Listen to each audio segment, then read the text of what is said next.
Hi Eluru, ఎలా ఉన్నారు? Trailer ఎలా అనిపించింది?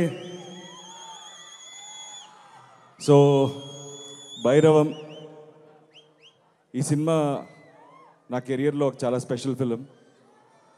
ఈ సినిమా నాకు ఫస్ట్ తీసుకొచ్చింది బెల్లంకొండ సురేష్ గారు, ఒకసారి చూడండి సినిమా అని.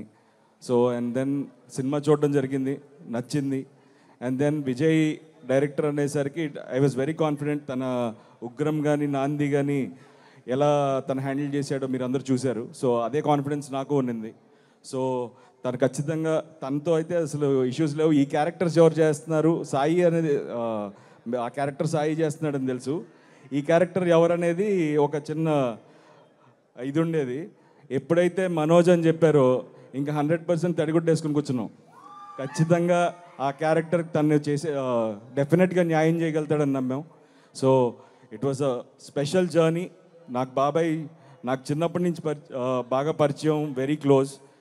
బట్ ఈ సినిమాతో మా జర్నీ, మా బాండింగ్ ఇంకా పెరిగింది. అండ్ దిస్ ఫిలిం నా కెరియర్లో, నా లైఫ్లో ఎప్పటికీ నేను గుర్తుపెట్టుకునే ఒక మంచి సినిమా.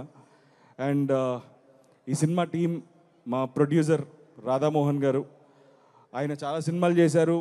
ఆయన ఒక సినిమాని నమ్మితే ఆ సినిమాని ఎలా బ్యాక్ చేస్తారో మీరు ముందు చూసుంటారు. ఈ సినిమా కూడా అలాగే చేశారు. అండ్ ఆయనకి సపోర్ట్గా ఉన్న మా కో ప్రొడ్యూసర్ శ్రీధర్ గారు, అండ్ ద టీమ్, మా మ్యూజిక్ డైరెక్టర్ శ్రీచరణ్ పాకాల కానీ, art director Brahmakadali, and lovely heroines Aditi and Anandi and Divya. It was wonderful working. And ఈ సినిమా మీ అందరికీ నచ్చుతుందని మనస్ఫూర్తిగా కోరుకుంటున్నాను. మే 30వ తారీఖున ఈ సినిమాని మీరు అందరూ తప్పకుండా థియేటర్స్లో చూసి మమ్మల్ని ఆశీర్వదిస్తారని కోరుకుంటున్నాను. Thank you so much. Love you all. Thank you so much Nara Rohit గారు. And yes, requesting Manchu Manoj గారి మాటలు ఇప్పుడు వినేద్దాము.